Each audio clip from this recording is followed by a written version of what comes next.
Welcome to Soccer Morning on World Soccer Talk. Here's your host, Jason Davis. Good morning, everybody. Happy Thursday. Welcome into Soccer Morning. Here we go. Big show for you today. WorldSoccerTalk.com, Stitcher, TuneIn, iTunes, all of those various places where you can either get the live show or the podcast. Hopefully you're checking out the show live. That's always the best. I feel like that's the best way to listen. We do it live for a reason. We're going to do it live. Do it live for a reason. Part of that is so we can take phone calls later on in the show, so we can respond to things as they happen, so you can interact via Twitter, so Trevor can derail the show with a bad pun in the middle of it. These things happen all the time. That's why you should listen to the live program every Monday through Friday. And, since I'm doing it all week and we announced Sirius XM on Monday, let's go ahead and recap that just very, very briefly. This show, the WorldSoccerTalk.com version of the program, is moving to 9 a.m. Eastern Time. Then we will be doing a Sirius XM FC exclusive show from 11 a.m. Eastern to 1 p.m. Eastern every Monday through Friday. Trevor also reminding me that we're looking into the idea of holding a Soccer Morning on Sirius launch party in New York City at the Football Factory on May 8th. That's the speculative plan. We're looking into it. If you are interested in attending said launch party, maybe shaking my hand, having a beer, talking some soccer, let us know on Twitter at Soccer Morning. We would highly appreciate it. We got to gauge the interest in these things before we're going to commit to them, people. It's how that works.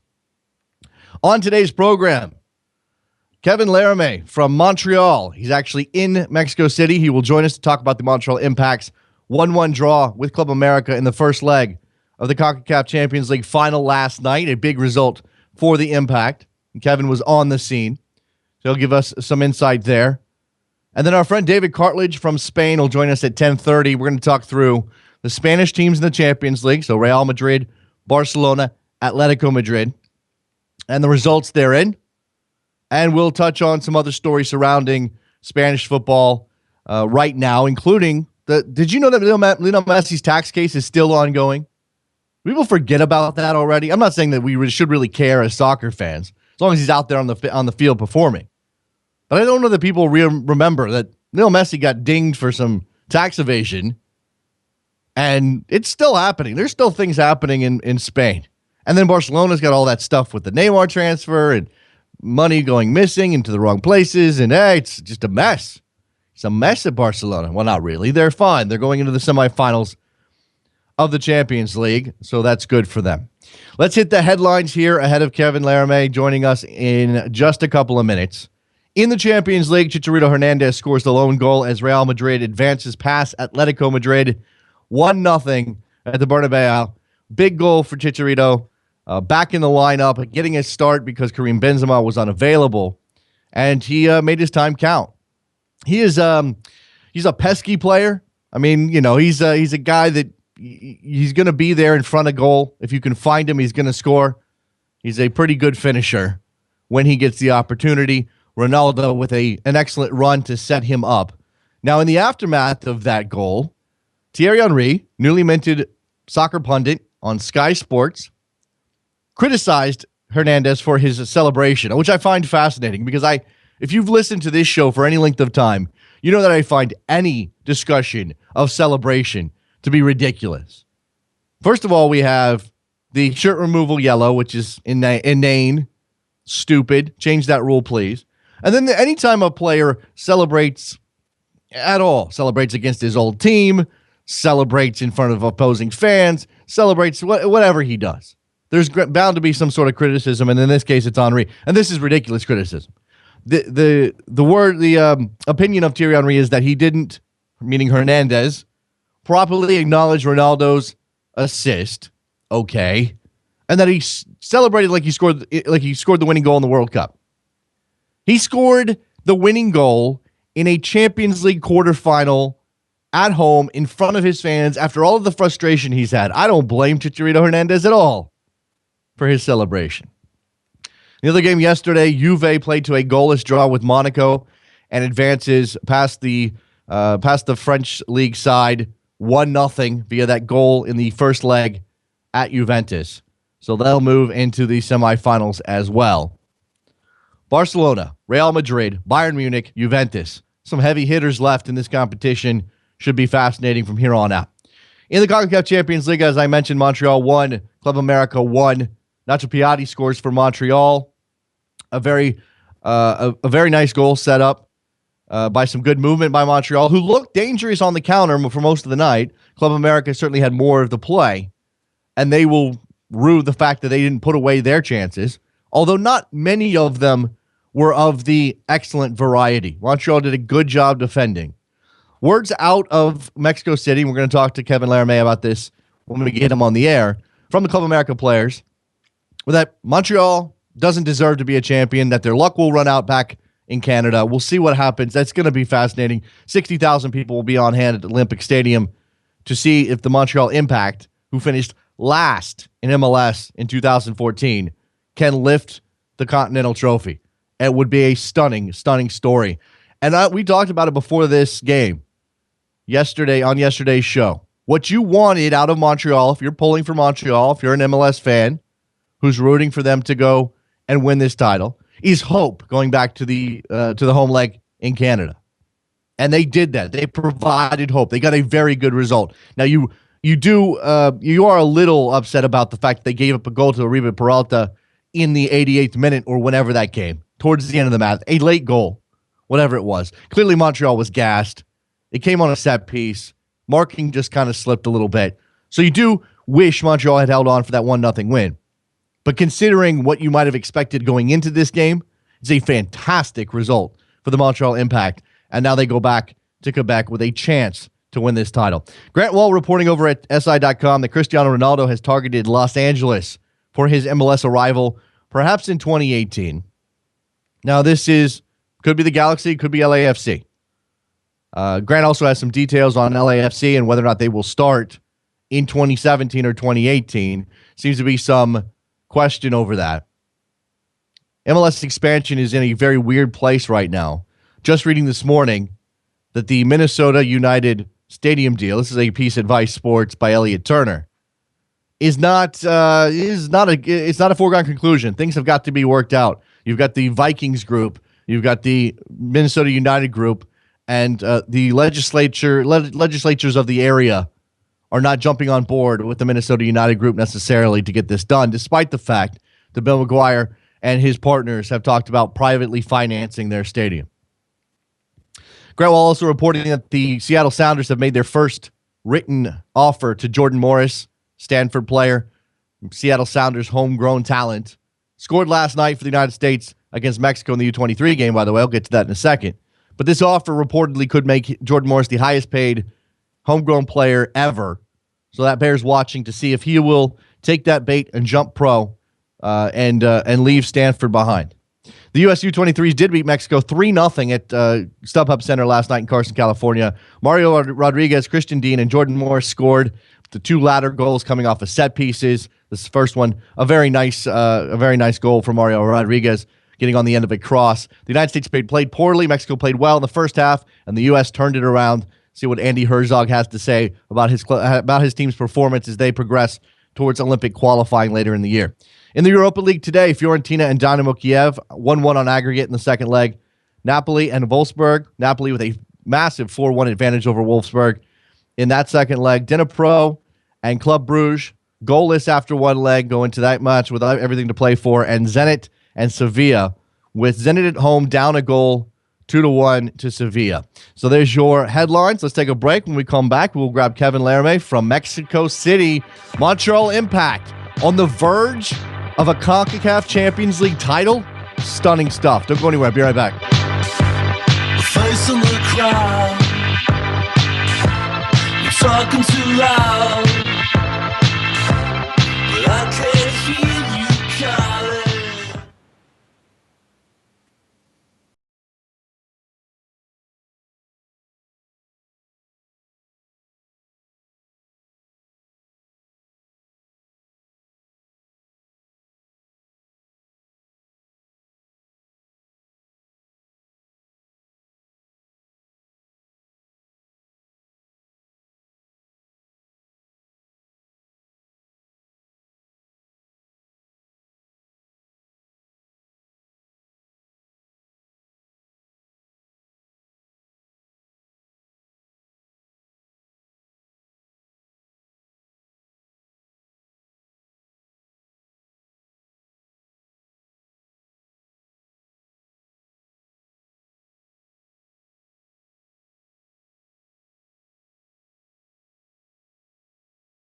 Welcome back to Soccer Morning on World Soccer Talk with Jason Davis. Here we go. Let's talk a little CONCACAF Champions League final first leg. Kevin Laramie from Montreal is in Mexico City. He was there on the scene at Azteca as the Impact score a 1-1 draw with Club America. Kevin, thank you for joining us.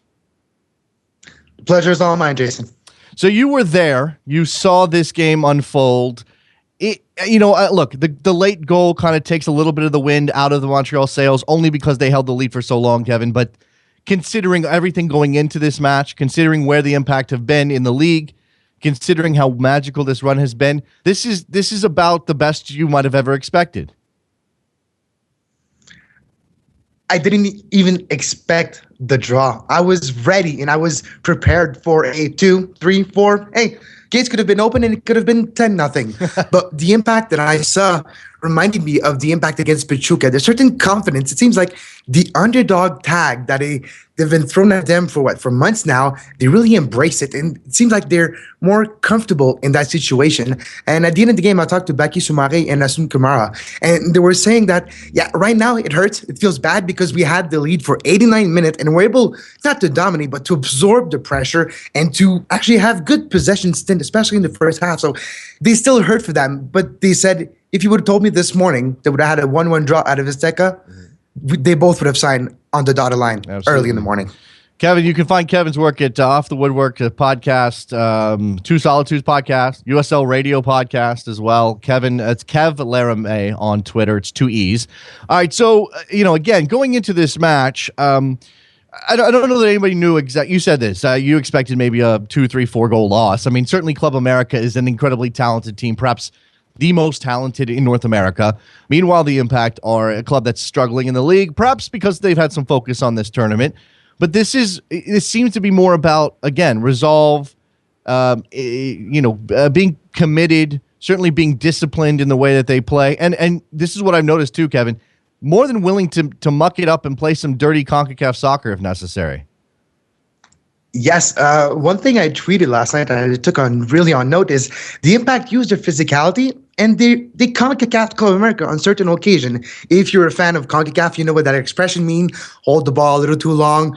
If you're a Dili Duca, you walk off the field a little slowly so you get pushed by Club America outside. Take in every little second that you can to make sure that that lead held on for as long as possible. And for once, we saw a North American and a Canadian or American team do that outside of CONCACAF. Usually we're on the moral high ground, like we're not going to play that game. But you know what? It's been, decades now that we see this happening? It's about time a team goes here in Mexico, in the CONCACAF region, where it's hard, in hostile territory, and does what needs to be done. Some question over the refereeing last night, certainly, Kevin. I watched the match. Dom Maduro had a legitimate beef on the foul that should have been a red card. I don't know how you defend the referee's decision to only hand out a yellow in that situation. I'm sure Klopas was upset about that. I'm sure he was upset about a number of things.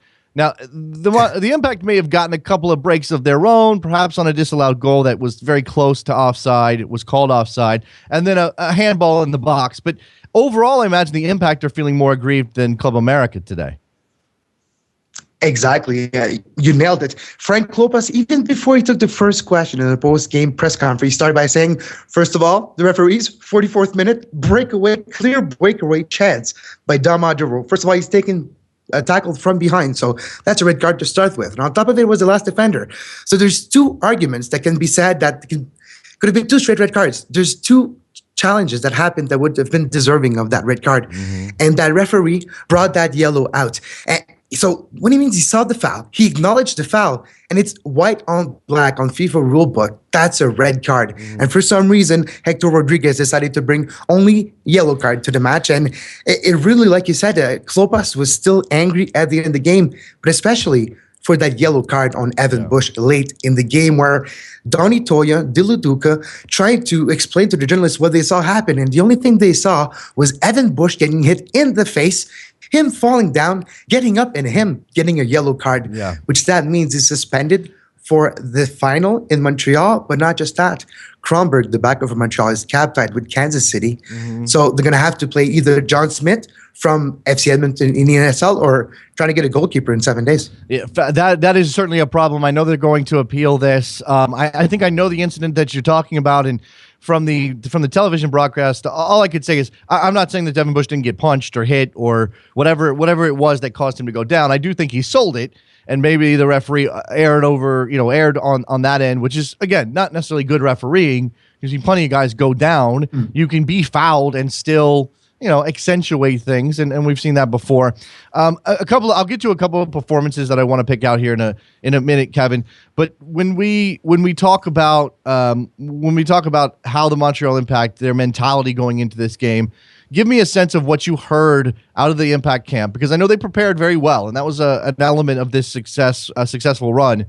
But what was their attitude going into this? Because Club America, took some shots after the game saying that they defended for the entire 90 minutes. I didn't see that necessarily. I did see a team that was trying to defend in numbers as you would on the road, but they were certainly willing to leak out players on the break and give it a shot. Exactly, Jason. At the first 2-3 minutes of the game, Montreal were maybe jittery, maybe nervous, and they led the ball to America. But as soon as they got the ball, for some reason, Donny Toia was able to have, first of all, a performance of a lifetime for him, probably his best career game. And like I said on my show last night, I'm going to put his performance as a defender against any defender performance in the last couple of years in CONCACAF or MLS. It was that impressive last night at Azteca, especially for his size. But going back to the mentality of the Impact, they got in Mexico City last Thursday, well, actually Pachuca, but they got close here. Just to the altitude, and they wanted to have possession. They wanted to attack. They wanted to surprise America at Azteca, and they did. At about the 5th minute, they started pressing forward, trying to attacking, getting possession. And before Piatti's goal, Montreal had 2-3 chances of either good Callum Malice's pass or Piatti and Oduro finding a link-up play, which is really one of the great thing we saw last night as well, Jason. Yeah, Piatti was great last night. I mean, certainly tired towards the end of the match, and you mentioned Callum Malice. At one point in that game, I think it was in the last 5 or 10 minutes of it, Callum Malice did what he did up in Montreal, and he picked out a forward with a 50-60 yard ball on a dime, and Piatti brought it down and actually had a decent chance to maybe cut in and create a shot, and just didn't have the energy. How much of that giving up that goal to Peralta at the end do you think was about fatigue? I think it was all about fatigue. Altitude does play a factor, but they were a little bit more prepared than a normal team. Got here 7 days before, but still the fact that a month and a half ago they spent 17 days in Pachuca still prepared them more mentally and physically still. But Donny Toia and Dominic Oduro, especially after the game, were talking about how in the last maybe 5 minutes, yes, it was a small advantage for America, the altitude and the fact that America are further in their season. Montreal has not played a lot in the last couple of weeks, and I think it showed in the last minutes of the game. But I think it was a lot of confusion. Even on Uribe Peralta's goal, if you look carefully, about 30 seconds in that, there's like a scrum. Evan Bush gets hit by Peralta himself. Then he goes back and hits that header. It was a really punchy and dodgy end of the game in the Montreal's box.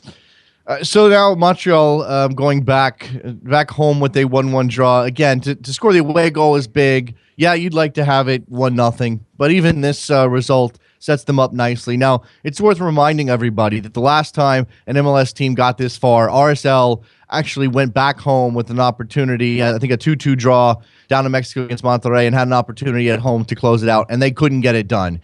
Why should we believe the Montreal Impact, of all teams, are capable of finishing this off at home and winning this title for the first time in the CONCACAF Champions League era for an MLS team? It's going to sound weird, but Club America, even though they're first in the league, they're still struggling lately. And Matosas, the coach for America, is under pressure. I've heard in the last couple of days, and I was at Club America's practice on Tuesday morning, they're talking about changing course if things don't get better. So you have to think they have a game this weekend, a very hard game. I think, if I'm not mistaken, it's against Chivas this weekend. Yeah, the Super Classico. So just to throw this in, because you mentioned the Super Classico is this weekend, then they have to go to Montreal next week for the second leg. So you're right. It's a daunting task for Club America. And it's a Sunday game as well, if I'm not mistaken, at Azteca. So it's going to be really hard for them to travel. It's a long plane flight. It's about 8 hours altogether. it's not an easy travel. It's west to east. It's never easy. And they're going to a place like the Olympic Stadium they're not really used to. A cavernous turf, a different type of atmosphere, and close to 60,000 people are going to be ready for them. So that means it's going to be about 140,000 people for the home and away series, which is mind-boggling to me as well, Jason. Absolutely. I do feel like this tournament's taken a step forward only because of this, not only because of this final matchup. Some of these knockout rounds have been pretty good too, but this final has done wonders for the competition in terms of the level of interest in those localities, in Mexico City for Club America, obviously one of the biggest clubs in Mexico, if not the biggest, and in Montreal, where your people, Kevin, they show up for these big events. You open up Olympic Stadium and you sell all these tickets. I want to come to your experience at Azteca. I mean, this is a place that I've never been to, would love to get to. My dream would be obviously for a USA-Mexico game, being who I am, but I imagine that the scene there was pretty special. And again, I'm going to credit the Impact for not being cowed by the fact that there were, I don't know how many people were in the building, but thousands upon thousands, a very large crowd. It's a 100,000 seat capacity building. They didn't shrivel in that moment. Now, I would estimate the crowd about 80,000 people. There's a big part of, there's a renovation in some part of Azteca. They're putting new HD screens. One is actually working. On the other side of the pitch, they're building it. And it takes about 15,000 seats away. But there was about maybe 80,000 on my estimation. But the Impact, we're not afraid. And I think the Alajuela game 2 weeks ago in Alajuelense against a 20,000 people, but closer to the pitch, more intense atmosphere, more hostile, and they got things thrown at them. Just ask Evan Bush and look at Evan Bush back of the head. He still has scars from those colones that he got thrown in Costa Rica. Those moments are important for a club, and it helps bring not just the club, but every player up a notch. It's an experience that not a lot of MLS players have ever had to play at Estadio Azteca, not just a friendly or even if a USA-Mexico game, like you talked earlier, it's important. When it's a friendly, it's still chirpy, but it's not as much as a competitive game with the trophy right on the sideline that you can see and watch while you play. And I think it brought something out of the Montreal Impact players. And we mentioned Piatti earlier. I think he has a lot to do with how the Montreal Impact reacted in those conditions this time, playing a long time for San Lorenzo in the Copa Libertadores and in the CONMEBOL.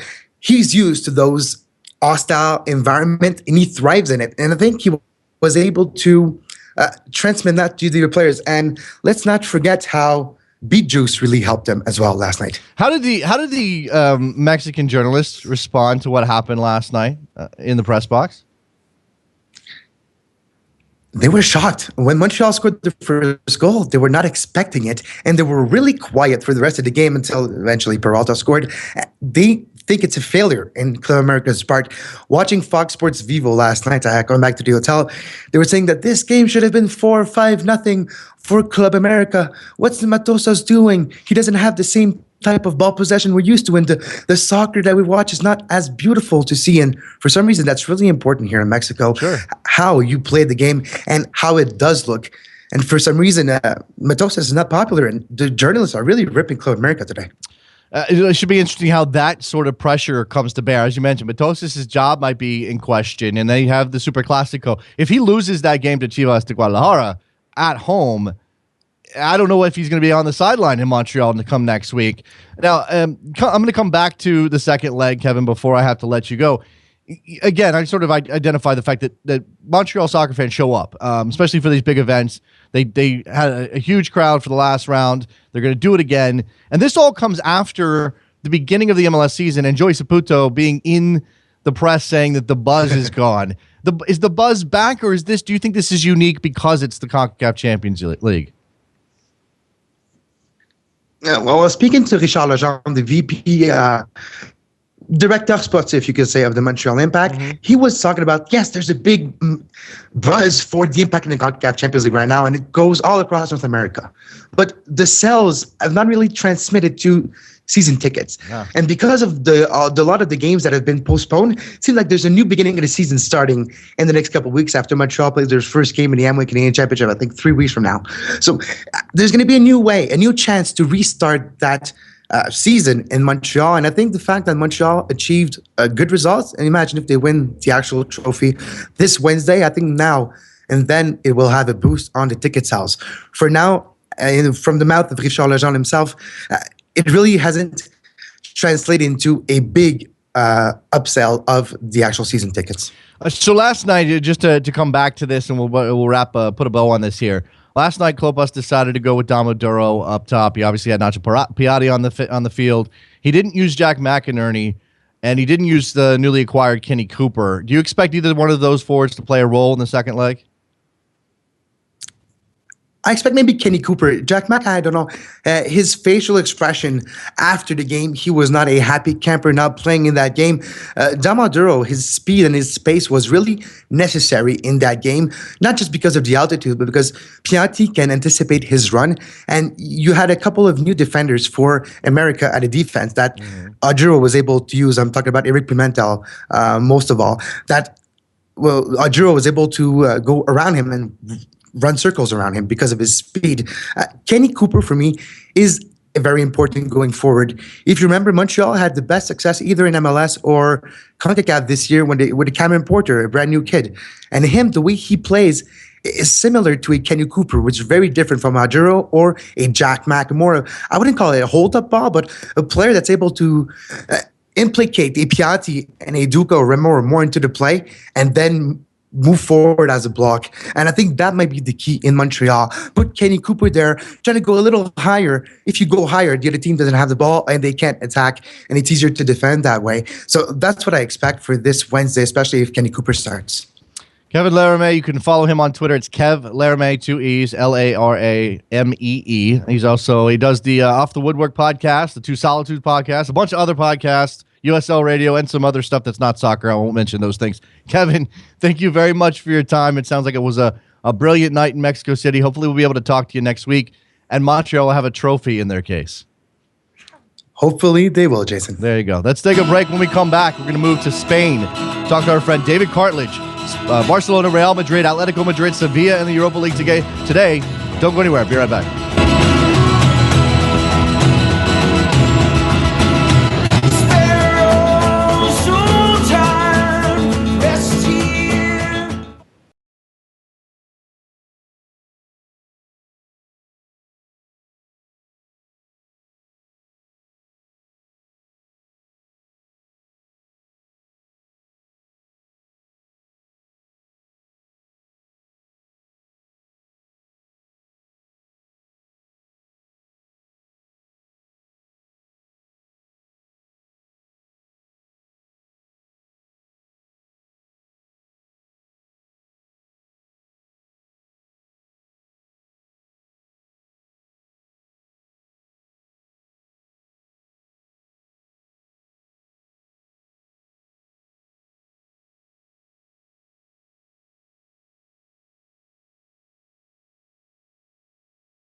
Welcome back to Soccer Morning on World Soccer Talk.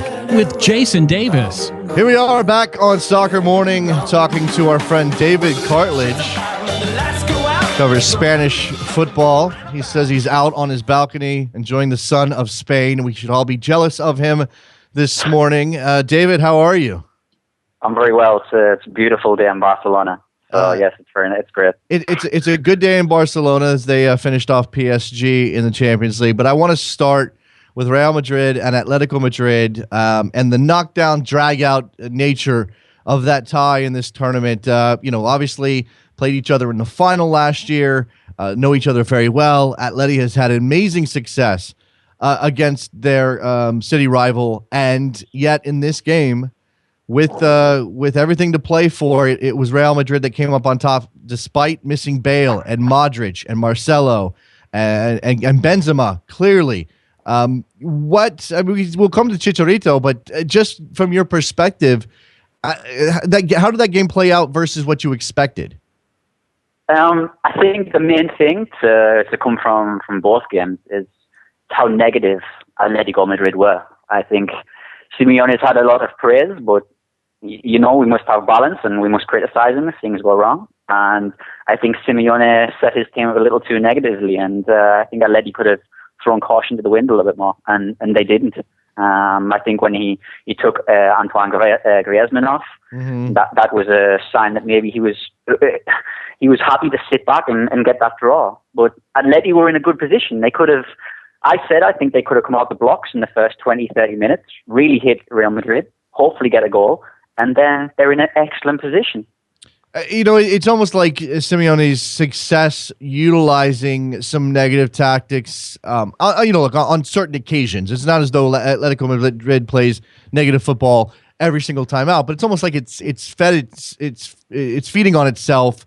And rather than maybe trust his team a little bit, he decided to overdo the tactics. Yeah, he did. He tried to. The problem is he got bogged down so much in trying to stop Real Madrid that I think he missed Atleti's point of view, Atleti's focus in terms of their attack. And it was just a very dangerous thing to do, I think, given the circumstances. The most dangerous thing to do, which sounds crazy sitting back, but if he attacked, like I said, they were in a position where they could have thrown caution to the wind, they could have got that early goal, and then Real Madrid are chasing the game, and the pressure's on in their own stadium, but they just didn't do that. And I was just really, really surprised. I mean, I think personnel, for one, maybe he felt like the personnel, it wasn't good enough. Despite Real Madrid's missing players, he probably didn't feel that Atleti could have gone that extra mile in terms of attack, took the game to Real Madrid potentially. But it was just really, really negative, more so than usual. I mean, I think they play negative football sometimes, but I think their ideas are very clear. And last night they weren't. I was able to see some of that game, not the entire thing, but from what I saw, it certainly looked like Madrid was getting their chances. I mean, it's not as though they weren't threatening. Now, I'm not saying they were great chances, and Oblak really wasn't tested a whole lot, but I'm not even sure it worked on the level that maybe Simeone wanted it to work, if you want to make that argument. Yeah, no, it didn't. I think Atleti could have maybe stepped out a few, maybe 4 or 5 yards more, but as a team, and pushed out a little bit more and got in the faces of it. The pressing on the halfway line wasn't even there from Atleti. They were happy for Real Madrid to carry the ball, to come at them. And I mean, like you mentioned about Oblak, they had that fantastic chance just before half time with Cristiano, which Oblak saved with his feet. Right. And that was an example of it. That was the only real chance in the first half, to be honest. And yeah, it was. I think the problem, the way that Simeone set up and Atleti set up, it egged on Real Madrid. It said, "Come at us," and Real Madrid took the game to them, and I think they deserved the win. All right, let's turn then to Real Madrid and the way that they approached it. Again, missing so many key pieces, stepping up, and the man taking the headlines today is Javier Chicharito Hernandez, who scores the goal. A little bit of controversy over his celebration because Thierry Henry decided to open his mouth. But when you saw what Hernandez brought to the team, because he's a very different player than Karim Benzema, obviously, did that have a positive impact on Real Madrid, or was it simply, hey, this is a quality player, he's available to us, if he gets the opportunity, he's probably going to score? So it really not a fundamental shift. Yeah, exactly. I mean, Javier Hernandez is a great example, I think, for any player, because okay, he's not a starter wherever he goes. He's not a starter. He hasn't been a starter at Manchester United. He hasn't been a starter at Real Madrid. But when he comes into a team, he gives his all. Everybody knows what you're going to get with Hernandez. You're going to get good movement up front between defenders, between centre backs, pulling defenders out of position, and you're also going to get that poaching threat in the penalty area. And he came up with a good last night, and you can't ask any more of him. And he did that perfectly last night, and I'm really pleased for him because he's had a hard time, I think, at Real Madrid, and I doubt he'll stay there. So I'm pleased for him. It's the biggest goal of his career, clearly, at least at the club level. He is a player who never. It doesn't ever seem as though his head's down. Although he's obviously frustrated. Who wouldn't be? The talk coming into this game, David, was that this was going to have to be Ronaldo's show. Now you have James Rodriguez coming back into the team, and that's a little bit of help. But if anybody was going to go win this for Real Madrid, with those players that were missing, it was going to be Cristiano Ronaldo. He did create the goal.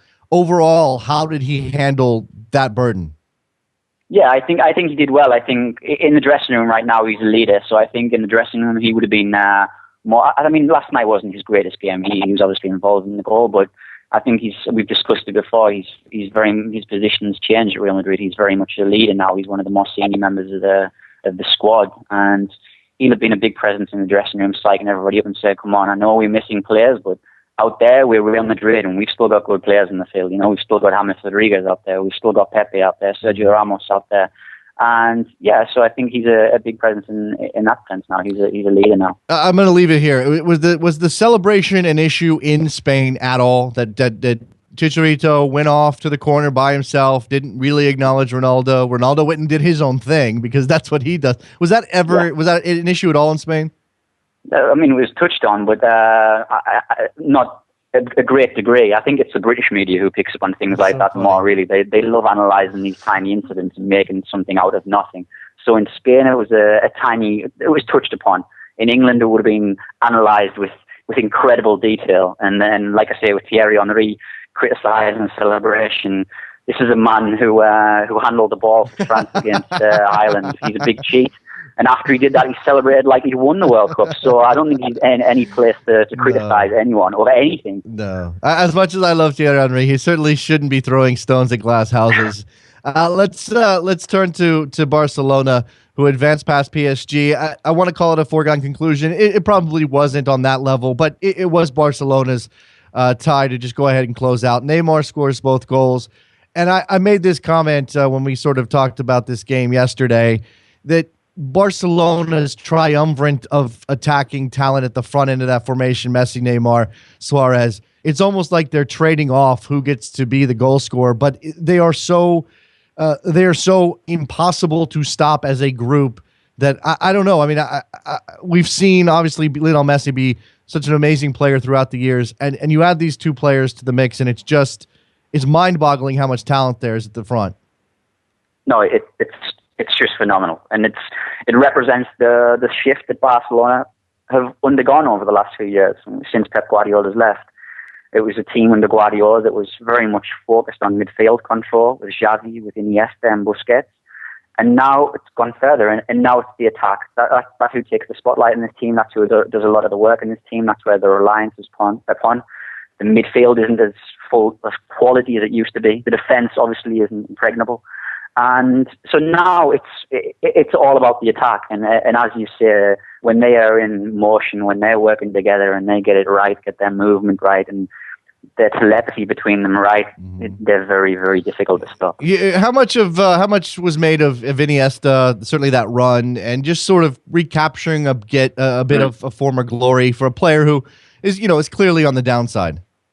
Yeah, definitely. It was a brief flashback, I think, to his best performances. When I always think he was marvelous when Spain won the World Cup when he was in South Africa.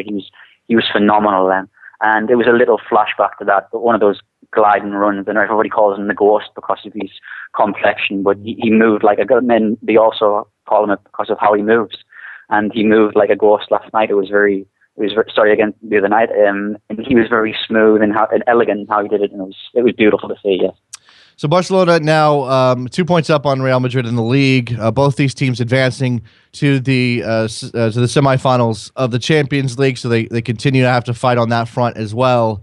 When we look back to the league, the inside track is Barcelona's only because they have the point advantage. But when you consider what Real Madrid needs to do to get another shot at the title, what's on the table for them? Again, considering that they have injuries to several key players who, and I don't know the status. Modric just seems to be the one who may be the farthest away. Yeah, that's right. Yeah, Modric is good. I think Modric could be. I mean, saying some people said initially end of the season, but now they're saying he could be even back just for the last few games and potentially the Champions League if the business end of that. So the same, and then Bale's about 2 weeks as well. Marcelo will come back in the same length of time. So I think they'll come back before you know it. And when you look again, when you look at the league as the remaining season plays out here, it's difficult to imagine that Barcelona is going to slip up. But is there any opportunity down the remaining schedule? And I have to look at this week, so I'm trying to pull it up. It's giving me an issue on my computer here. But when you look at the remaining schedule, the regular fixture list, do you see anything that looks like a banana skin in your parlance? Sorry. I mean, a lot of people will look at this week and say they're going to Espanyol. It's like a Barcelona, it's the derby in the city. Yes. But historically, Espanyol are soon overawed. I think they maybe start with a bit of intensity, but there's nothing really much there that suggests that Espanyol will cause a surprise. I think when you look at it, it's probably the penultimate game of the season. It's Atletico Madrid versus Barcelona, and that'll be on the week. I think that's but it will get changed, I think, to maybe a Saturday night for that one. So Atleti versus Barcelona is probably the one at Real Madrid, ironically looking at Atleti to do them a favour.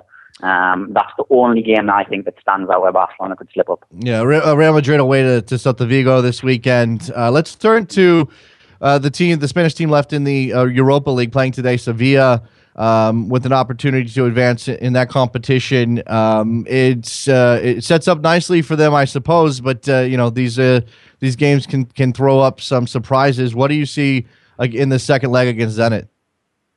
I think we're going to see a Sevilla team that they're excellent when they need to defend the lead. I think they will set up tonight perfectly and counter-attack Zenit. I know Zenit got that late away goal, which really killed they got that away goal, which really killed a quite brilliant turnaround from Sevilla in the end. But with that away goal being there, then it's always difficult. But I think Sevilla can do this. They've just got so much nous when it comes to tournament football. They know how to play second legs. They know how to shut teams down, and I think I can see it getting very frustrating for Zenit. Certainly, that would be another pleat in the cap of of La Liga as we move forward in this competition. Coming back to the Champions League, I sort of forgot to mention this. The matchups here. What's the preferable situation for you and for Spain and for football in general? Yeah, I think with absolutely no disrespect to a very experienced Juve side who are obviously very resolute, I think that would be the ideal team for Barcelona and Real Madrid. I don't think anybody wants Bayern Munich at this point. Certainly not on the way that they played, finishing off Porto. Is that creating any sort of buzz within Spain, certainly in Barcelona, considering the way that they turned that around and Pep tearing his pants in excitement on the sideline and all of that? Yeah, I mean, he's still very much a big figure here. So I think people are happy. And obviously, Thiago got his goal as well. Sorry, Thiago was vital all night for Bayern. And after the injuries that he's had, and obviously he spent time in Barcelona, and he's still looked upon as a favourite here. He left due to basically just what was going on with the board, what was going on at the time there. So people still like him here. He's not seen as a mercenary or anything. So yeah, there's a lot of attention on Bayern, but they don't want too much attention in the fact that they play them. Right. Let me turn here before I have to let you go, David, to I mentioned this at the top of the show and wondered if anybody even remembered that Lionel Messi is still embroiled in a tax evasion case in Spain. I just read a story this morning that indicated some people claim the government is dragging their feet on this issue. I imagine the implication is that, hey, it's Lionel Messi. He's getting favorable treatment. Is any of this a problem for anybody in Spain, in Barcelona, certainly? I imagine they just want him on the field and they can ignore all of these things. Yeah, exactly. Again, it's just another thing when it comes to Barcelona, what's going on off the field, and with the two main players, probably Neymar and Messi, are embroiled in these cases. Basically, obviously Neymar not directly as such, but I mean this has been dragging on. I mean their first appeal, I think Messi and his father appeared in court. It was in September 2013, and it's been dragging on ever since. But we've spoken on this show about bureaucracy in Spain. Everything is very, very slow. It's pen and paper almost, and it takes time. So I'm not surprised any of this. I don't think it's a special. I don't think it's even a special case. It's just a general. And none of it. Well, okay. So this is standard for the Spanish system. Okay, we'll put that to the side. But does any of this have? And I may have asked you this before, but does any of this have a negative impact on the image of Lionel Messi in Spain? I don't think people outside of Spain are paying attention to any of this. It may have been mentioned when it first popped up in the news cycle, but we've all sort of moved on, and Lionel Messi maintains this sort of choir boy image through most of the world. Is that still the case, or is that the case at all? No, I don't think certainly at all. I think it shifted a lot here. I think obviously he's worshipped in Barcelona and he's worshipped in other parts of the world. But if you speak to anybody associated, maybe who is dealing with the club or who knows how things have gone at the club, Messi is. You can imagine. Come on, this guy has got all this power. He's got all this. He's got people telling him he's the greatest football player of all time, and it's going to go to your head to a degree, and it's going to change you to a degree. I don't think his choir boy image is intact. I guess some people would like to say that it is, but you like I say, you hear things and things have happened, and he's lost that image. I think, personally, I think that's very interesting to consider. I mean, I'm one of those people. I don't worry too much about athletes as long as they're not hurting people off the field. If they're, they're of course your head's going to be large, as you said, and he is so amazing to watch that. Maybe we should just enjoy that and forget about the rest of it. Oh, absolutely. David Cartledge, follow him on Twitter. It's David, Jaca. He is wonderful every time he comes on the program. He does it all the time, and we very much appreciate it. David, thanks a lot. We'll talk to you soon. Great joining you. Take it easy, guys. All right, let's take a break. When we come back, we'll open up the phone lines. We'll talk to you. I got questions about these U.S. women's national team uniforms. What you make of them? What do you make of Nike's response to the criticism? Lots of stuff on tap here. Soccer Morning, WorldSoccerTalk.com. Be right back.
Welcome back to Soccer Morning on World Soccer Talk with Jason Davis. Back on Soccer Morning, phone lines now wide open. 646-832-3909 is the phone number. Let me say that again. I may have tripped over it the first time.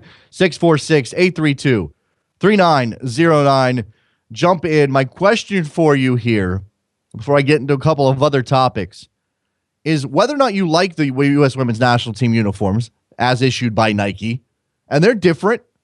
They're black, they're white, there's neon colors involved in the socks, the shoes are blue. First, do you like them? Second, do you believe that national team uniforms should adhere to some flag color-based model? The argument we've always had with the U.S. uniforms has been, my argument has always been that they should be consistent. They should find a look and stick with it. And yeah, even if you tweak it a little bit, make something that can be iconic eventually. This is why I actually liked the Waldo kits. Not because they're the best looking I've ever seen, but because of the look could become iconic. Consider the Dutch and their orange, the Argentines and their baby blue and white, whatever color that technically is. Consider Germany. And this is the interesting response from Nike and the response to criticism over these uniforms. And again, they're very different. Not every team pays homage to the flag, said Charlie Brooks, Nike's vice president of North American communications. Take Germany's kit, for example. World champions. The German flag is yellow, red, and black. The kit is white with black trim on it. I understand people asking about the colors, but there's also the level of not all national teams have to represent the flag. And I'm okay with that. I'm okay with not having colors that are necessarily on your flag. Germany wears green sometimes. Those are sort of iconic kits as well. So I'm not going to call out the issue of color. I'm going to call out the issue of consistency. And when you throw in the neon, we expect this to be a lasting look? Of course not. Let's go to Mike in Philly. Let's talk Champions League, actually. What's up, Mike? Sorry, CONCACAF. Hey, Jason. First off, I haven't had a chance to call in, but congrats to you and Trevor on closing this deal with Sirius. Appreciate it, man. Yeah, we banged out this deal. We sat around a big conference. No, we didn't do any of that. But yeah, thank you very much for your words. What's on your mind? Just wanted to touch on Champions League. I was wondering what you honestly think Montreal's chances are. I know people are really excited about the away goal and getting out of the Azteca with the draw. Yeah. But if you remember, a couple of years ago, Salt Lake got away with 2 away goals in a draw, and things didn't work out. I'm wondering how you think this is going to differ for Montreal, if their larger stadium and a dome and turf is going to make a difference, or obviously it's still 90 minutes to go. I just wanted your honest thoughts on where they stand. I think it's a coin flip. I think it's a 50-50 proposition. I mean, I think they could just as easily score a goal, go up, and have to hang on for dear life, and maybe even take it to extra time or penalties. But I mean, I think it's a coin flip. I really do. I think I would have said the same thing if you had asked me in 2011 ahead of RSL Monterrey if I thought RSL was going to win that. I would probably say that second leg was a coin flip there too, only because of the talent that's available to the Mexican side. And certainly Club America has plenty of talent. They bring Oribe Peralta off the bench to score the goal last night. So that is an issue for Montreal, but they know Montreal has dug in and has figured out a way to carve out some success in this tournament that I didn't expect. So I'm not going to doubt them now. I'm not going to believe that they're going to get crushed at home. I don't see this as a 4-0 Club America win on the turf in the dome with 60,000 in a place that, I don't know that Club America is going to be very comfortable. Yeah, it'll definitely be interesting. I think it'll be tight. I hope it'll be tight. But at the same time, was it last round Club America was playing, was it El Haniz or Herediano? Yeah, it was Herediano. And they had a huge lead going into that second leg. Yeah. And they just crumbled. So, Club America is possible, just dismantling Montreal, and I really wonder what that's going to do. That's true. But remember, they played Herediano on the road first in Costa Rica, where Herediano staked themselves to that lead, and then Club America demolished them back at the Azteca. So this is the opposite. Now Club America is going to be the team outside of their comfort zone. Thanks for the call, Mike. And it's going to be Montreal's advantage. This is why I'm giving them a 50-50 shot. On a neutral site, this is Club America, 70%, 75%, 80% in Montreal, with Montreal having an away goal in their pocket. Again, they're going to have to go score, but having an away goal in their pocket, they have an opportunity here. Washington, what's up? Hey, what's up, Jason? How's it going? Shirt number 5. I did want to touch upon the CCL, but before I do that, I wanted to jump on the question you asked about the women's kits. They weren't the greatest thing to my eyes when I first saw them, but when you put them next to the blue kits, I guess Nike was thinking, well, we got all the color here. Let's give a more pale palette there. I don't like the blue kits. I don't have that big of a problem with them. I'm just wondering which one are going to be the primary colors. Is the white going to be the primary? Like, is the white the home kit and the blue the away kit, or vice versa? That's the only thing I'm wondering. I don't know. It's a good question. I don't like the blue. I don't like the weird gradient thing happening there. I'm not a big fan. I was watching the U23s. I do agree with you. I do agree with you with the jersey should become, at this point, we should make an iconic jersey.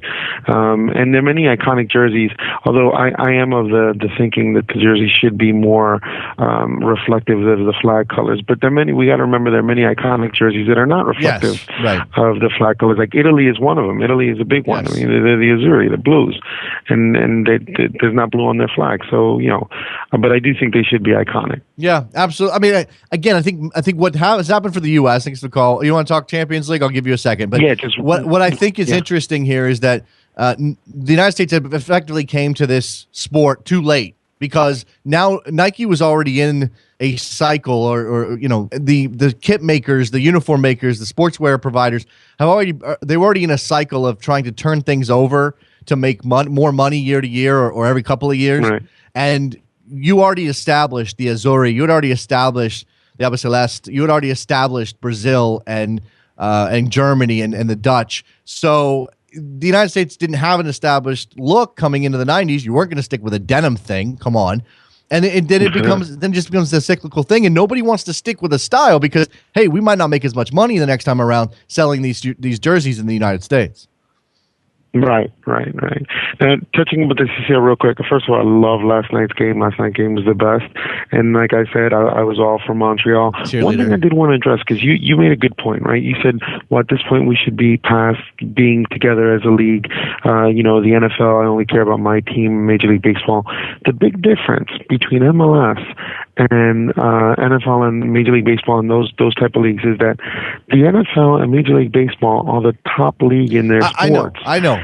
There's MLS, a lot of variables. There's a lot of differences. We haven't gotten there yet. There's a lot of differences. Those sports really don't involve international competition. I know that there are a lot of differences here. I'm not saying that you or anybody else didn't have a right or shouldn't go out and root for Montreal to win because of your sense of pride in MLS or you want it to boost MLS. I understand why you're rooting for them. I'm just saying we don't need a coordinated campaign that comes from the top down. That's my issue, really, is the flag wavers from the corporate office who are pushing this stuff onto the website and through the official channels. I think it should be more grassroots. It absolutely should be more grassroots. If everybody should feel as though they get to choose if they want to root for Montreal, not as though and again, this is part of MLS creating independent identities for their clubs. And then there's a lot of stuff. I was talking on Twitter this morning about a piece by Stefan Szymanski in which he sort of argues that MLS, the money situation is bad and the league might be going away sooner rather than later if his assumptions are right and blah, blah, blah. And one of the things pointed out is that, he doesn't even really take into account the single entity element of it. And I think MLS, I understand what single entity is meant to do. And I think that it's probably a necessary evil, or at least was. But you still want to create independent identifying characteristics from team to team across the league. You want these to be distinct individual individual units within your greater league that these fans can find themselves attached to. Otherwise, you don't have any personality. You have this monolithic element, and I don't like that. And one last thing, do you know if CONCACAF have some type of fine thing in place for these laser pointers? Because I was getting so annoyed. Did you notice those laser pointers on the broadcast? Yeah, my tweet last night was that at one point Evan Bush looked like a giant laser himself. He just looked like it was made of lasers. He looked. He was CONCACAF needs to get some type of fine thing going. I don't know. I appreciate the call, Washington. There you go, man. Care, man. Thanks, go. Eddie in Brooklyn coming up. As soon as I click there we go. Eddie in Brooklyn. Eddie, I should probably go ahead and let you pick your shirt number. All right, yeah. I'll go with 7 because that's my son's number. Okay, so we got a 7, a 5, and remind me, I think Rick picks like 14 or something weird like that. What's on your mind, Eddie? Before I get to my point about Chicharito, I kind of find it funny how everybody's acting like 60,000 fans at the Big O and turf is going to be this big thing.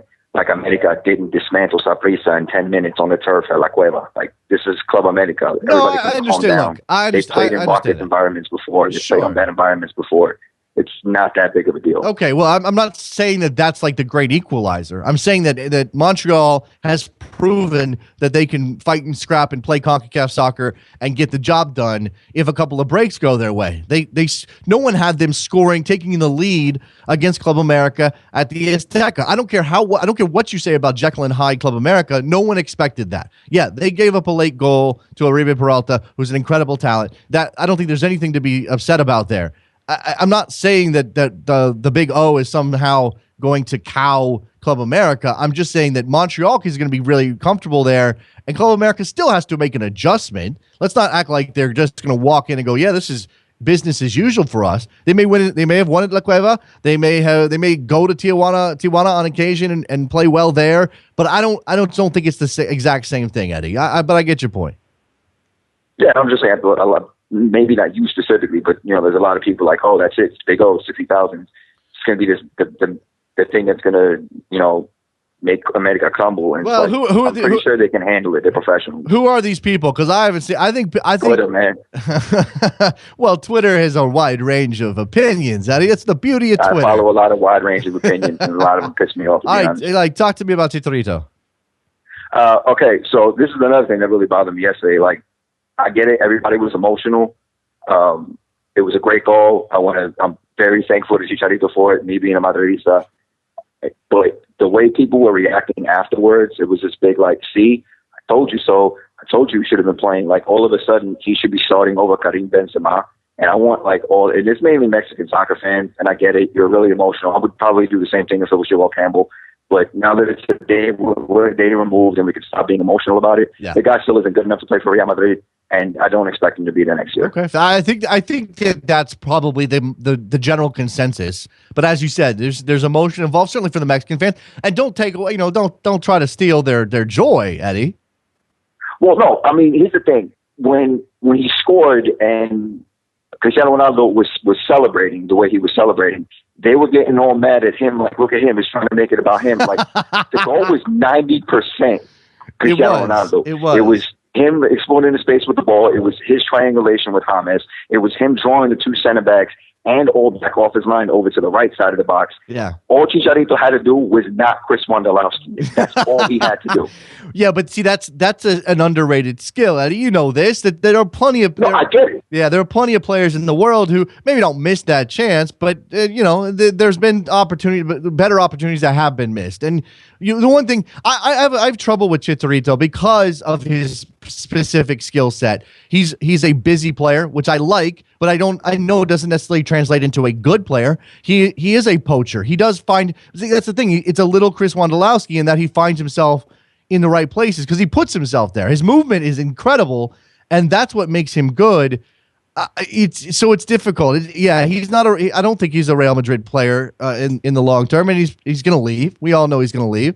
But just don't. Why got to be a spoil sport? We got to rain on everybody's parade, man.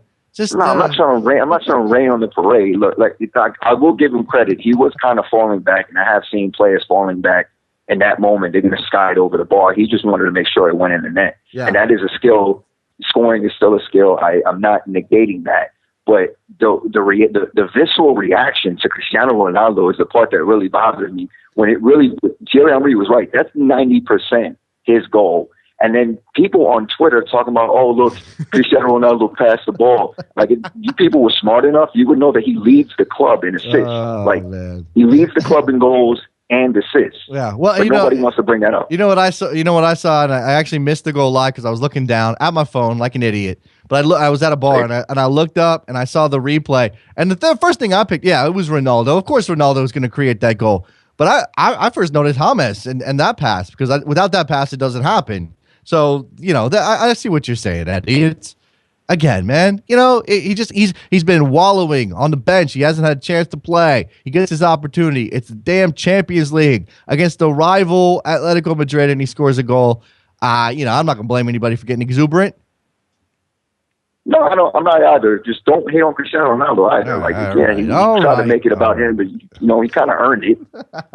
He did. He makes a lot of money, and he earned it. Thanks a lot for the call, Eddie. Appreciate it, man. All right, man. Hey, congratulations, brother. All right, there you go. I cut off Eddie. He was congratulating me. That's very rude of me. Let's go to Milwaukee. Greg's on the line. What's up, Milwaukee? What's up, Greg? I'm Ray. Oh, see, Trevor's getting it wrong. I figured Ray. Ray in Milwaukee. Go ahead. Yeah. What I'd like to talk about is Champions League, CONCACAF Champions League, and I was just wondering, I would like to see the final be a one-game final. I think in regular Champions League final. Yeah. As far as last night goes, I think Montreal played the game plan, did what they needed to do, and played a game that Jose Mourinho would be proud of. Yeah. Well, I mean, as we outlined, you put Dom Maduro in that game to give you a release valve. His speed was clearly a problem that Club America had to deal with. That was smart on Klopas's part. A lot of those guys just really worked hard. Danny Toyo was identified here. I don't think he was perfect. I don't know that I would go Kevin Laramie and say that he was one of the best performances by an MLS player in Champions League or something like that. He was just a pit bull out there. And again, I give Montreal full credit for being willing to play CONCACAF style soccer when you needed to play CONCACAF style soccer on the road in front of 80,000 people at a cathedral of the sport. But go ahead, Ray. Right. I've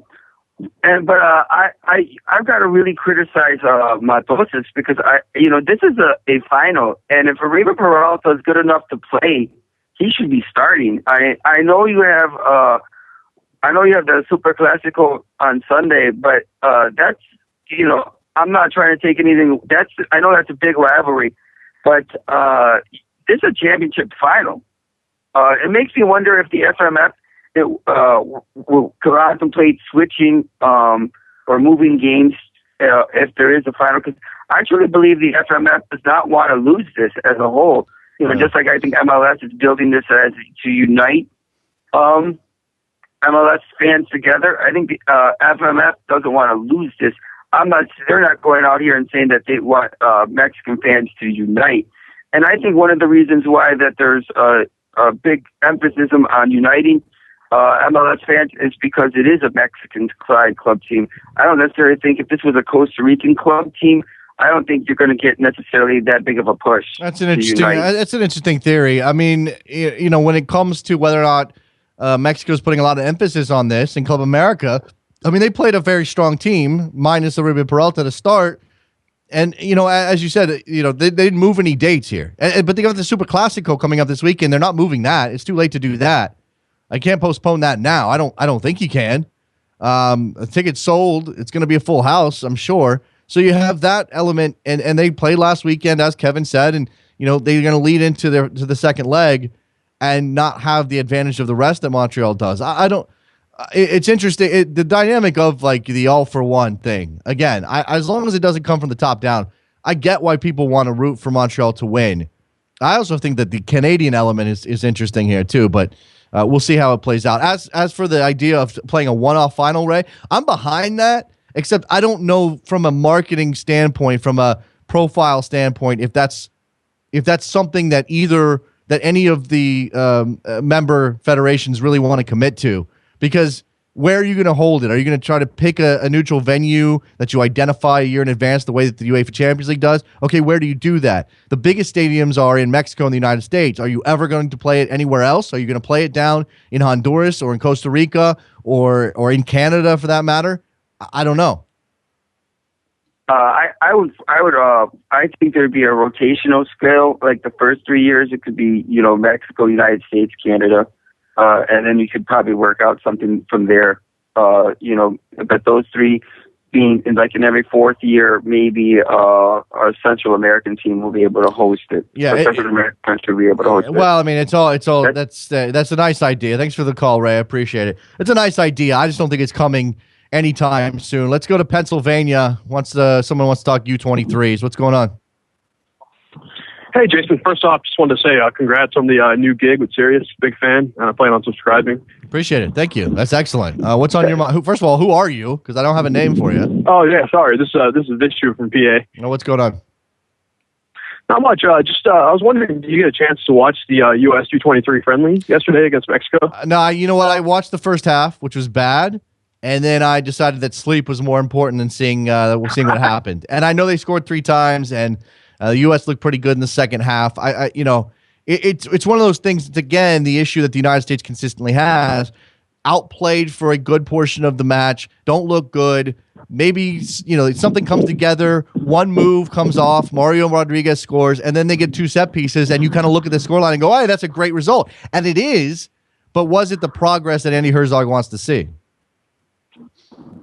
Yeah, for sure. And I thought it really mirrored the U.S. Mexico senior team friendly, and that was a pretty shoddy first half performance. And the second half, they really played to their strengths. Got counterattacked in numbers and used their physicality, and did the set piece thing. Yeah. But one thing that really stood out to me was I thought it was pretty disappointing the number of U23s, how few U23s we have that are making an impact even at the MLS level.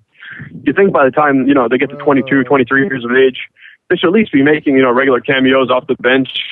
And it really seems like the U20s are ahead of them in that regard. Well, I mean, there may be a generational element to that. I think that as we get deeper down the line, as we go forward, the United States can do better at getting those players ready to play at the ages of 19 and 20 and 21 and 22. We're still kind of bridging that gap. But remember, that wasn't really a full U.S. squad last night either. There were a bunch of guys missing. Now, some of those guys missing aren't part of their senior level team either at their club. So your point still stands. It's something to watch. Absolutely. Thanks for the call, man. Yeah, that's pretty much all. Yep, thanks. All right, there you go. Let's go to Virginia. Austin wants to talk Copa Lib and CCL. What's up, Austin? Yeah, I just wanted to. Well, the first thing I wanted to ask is if you got a chance to actually check out the Copa Lib seating, because they have the whole bracket set up. No, I need to do that, and I've been telling Trevor we need to have some Copa Lib on this show. So that's on my to-do list, but I'm ignorant to that right now. Well, I can easily tell you the pick of the tie is definitely River and Boca have already been drawn in the round of 16. Yeah, and actually I did see that, and I mentioned that. I think that was before even everything else had been sorted. They had already been drawn together because one of them is the top seed, and one of them is the bottom seed. Yep, Boca is top and River was bottom. Well, there you go. I mean, how can you go wrong with River Boca in the Copa Lib? That's amazing. Oh, yeah, definitely looking forward to it. But I guess my main question about the CCL is a simple one that I'm sure everybody is thinking, and it's how is it possible that the Montreal Impact goes to Azteca, nearly beat Club America, and yet they are just so damn bad in the league? How is that possible? Again, I think some of the focus has been on the Champions League during this run. I don't know. I mean, I really don't know. Maybe their stance, maybe their setup, maybe the way that they play is more effective against teams that are going to dominate the ball. And while they give some lip service to possession, certainly we saw Club America have most of the ball last night. In MLS, it's just going to be naturally more even on that level. And if they don't have their opportunities to hit on the break, then perhaps they're just not going to be as effective. I mean, I think defensively they're okay. Samari and Simon are pretty good. Simon's very good. Bakary Samari is a handful for a lot of people and a decent defender, certainly above MLS average. Beyond that, I don't have an answer for you, Austin. I really don't. Yeah, it's just so ridiculous. I mean, to put it into perspective, how long it took the United States national team to even take Mexico in the Azteca, and now just look at what Montreal is doing to Club America. It makes literally no sense. Yeah, it's fascinating. Thanks for the call, Austin. Appreciate it. Got to move on. Let's move on and talk some CONCACAF refereeing. Yeah, this is going to be a topic. What's going on? Who's this? I'm Eddie from Maryland. What's up, Eddy? Yeah, what's up? Just want to touch on the refing. The one thing that really bothered me was the yellow card for time wasting as he was getting off the field. He was getting pushed by like two guys. Yeah, Dilly Duka. Yeah, Dilly Duka got a yellow for time wasting. I thought the referee was just all over the place. I'm not going to say that he was biased for Club America, although we know that those atmospheres can have an impact on the referee decisions. I mean, they're human beings. When there's that level of noise and the crowd is obviously biased, then that's going to push the referee. It's just impossible for them to avoid that as humans. But I think he was just all over the map. I mean, again, I'm going to go back to the foul on Oduro and the fact that wasn't a red card. And I meant to mention this while we talked to Kevin Laramie. The FIFA laws of the game do not provide for last man, as some people like to talk about it. But it does provide for denial of a goal-scoring opportunity. And that, to me, was denial of a clear goal-scoring opportunity and should have been a red. Go ahead. Yeah, I would have liked him to stay on his feet, but he went down a little easily. And the other thing I want to touch on is I watched the game on Unimas, and I don't even like it on Spanish because it was HD, like 6 seconds ahead. Yeah. Just watched it on Unimas. I appreciate the call, Eddie. Thanks a lot, man. No problem. Bye. There goes Eddie in Maryland. Let's talk to Guillermo. He wants to talk Montreal as well. What's up, Guillermo? Hey, good morning. How you guys doing there? We're doing good, man. What a game, huh? I was watching it here with the kids, and when Montreal took that first goal, I knew it was on, right? America, like most teams filled in that league, just have no composure, and if they see themselves behind, they just go forward. There was plenty of space. I think Piatti could have killed them. Yeah. He tried to do that cabriolet and flicking it over the head, but they have everything to win. Their preparation has been amazing. I read this piece where they're budgeting at $200,000 to be down there with a personal chef and making sure that they're well taken care of, and that showed in the field. Right? Yeah. They played hard. I personally think there's a bit of the foul leaning over with the header, but refereeing is going to be what it's going to be, and they have an absolute chance at making history. They've already won. Right, they just need to get the championship. Yeah, you're right. This, whereas maybe RSL back in 2011, you sort of thought, okay, this is one of the best teams in the league. Them getting to this point, while it's great for MLS. Clearly, at the time, it was MLS for RSL, and a lot of people were rooting for them, and it was still the flag waving thing and everything else. They were still RSL. They were sort of already assumed to be at a certain level and good competition and had a real shot at this. Everything about Montreal going this far is Hoosiers. Everything about Montreal going this far is Bad News Bears. Everything about Montreal going this far is a surprise and a shock. And one of maybe, look, this tournament doesn't get the love of other sporting events that we have that have legacies. But if they actually won this thing, I mean, I'm putting it up there, some of the biggest upsets. I mean, Villanova winning the NCAAs in '84 or whatever that was. I mean, that's how big. That's how big this is. George Mason going to the Final Four in 2007 or 8 or whenever that was. That's where they are right now. It's that surprising. Now they are a top division team. They do have some resources, but they finished last. They finished last last year. They haven't won a game in MLS.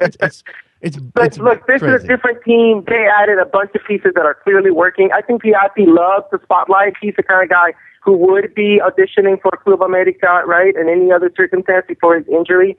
He was at San Lorenzo del Magro, and he performed beautifully. And they brought him in, and he's playing at his level. Yeah. So unless the America folks are bringing all the smog into Montreal, they have the clear advantage. They should win this, and they're going to go on and play against an African side, I suppose, and then Real Madrid. Yeah, but anyway, hey, is the number one called? Is the shirt number one called? What kind of work rate do I need to put in here? Man, we're talking like serious, consistent quality. Now, this is a good start. Have you? Well, you called in. I mean, we've had you before, Guillermo. You've called in how many times do you think now? I don't know, 5, 6. Okay. All right. Well, I mean, we might be pushing 10, 15, 20 calls. Again, consistent. It's all about that consistent quality, Guillermo. And again, you're doing fine. Fair enough. Patience, my friend. And my showing up on the social media accounts, eh? What now? Social media, is that like training? Does that count? I haven't really included the social media element, but maybe I'll consider that as well. You're good though, man. Just have some patience, okay? Excellent. Right. Cool. Take it easy, man. All right, there goes Guillermo. Thanks for the call, Guillermo. Everybody's gonna want a shirt number. I told you, I'm only giving out one a show at the very least. Daniel in Atlanta, who's probably in line for one of those as well. What's going on, man? Hey, good morning, Jason. How you doing today? I'm good. Oh, wow. I just wanted to talk about CCL for a minute. The fact that Montreal played like out of their ass last night was just amazing compared to their MLS style of play, you know? You think that there's significant differences in the way that they played? Yeah, in my opinion, I believe so. The way that they played. Okay, so the first goal, it seemed like they bunkered down a lot after that first goal, but then certain spurts they would try to they would try to counterattack with Damo Duro. And I forgot how fast Damo Duro was until I saw him, just blazing down the right wing.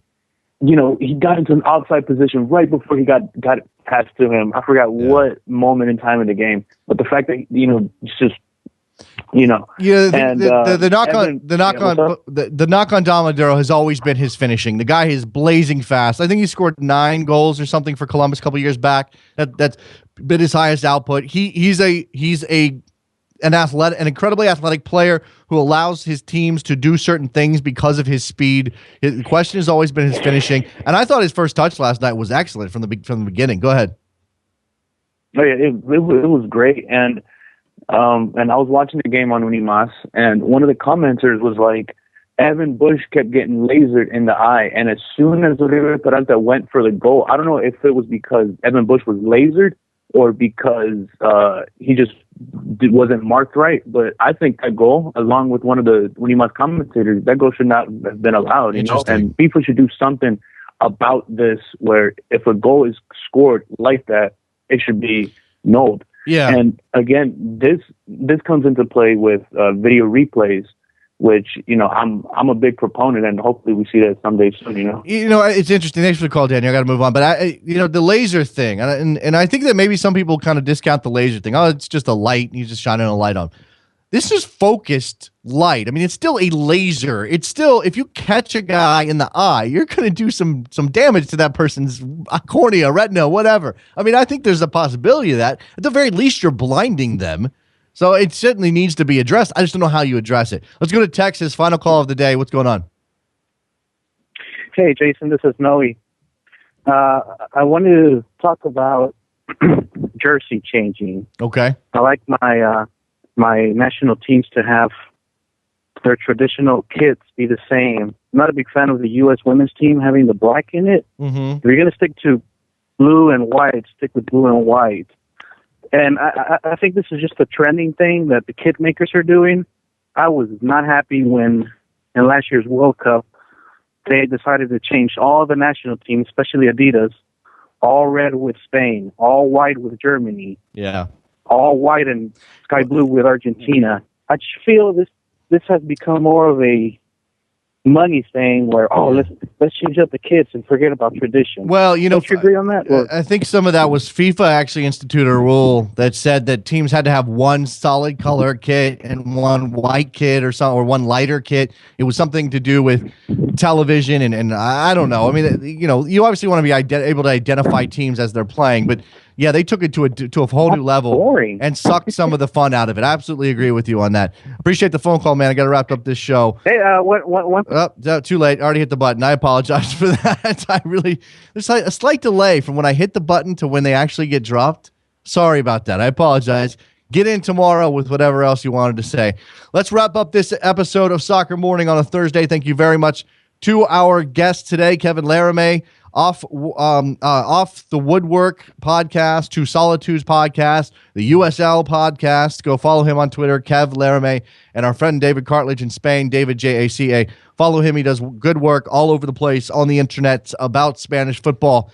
All right, go to 3nlfc.com to buy a t-shirt, a Soccer Morning blue, lovely blue t-shirt, and go to backheel.com/store to get yourself one of these things. They're a mug. They're beautiful. They make the coffee taste better because it's infused with soccer. It's good stuff. All right, that's it. We're going to go. I'll talk to you guys tomorrow. Friday episode should be fun. See you then. Later.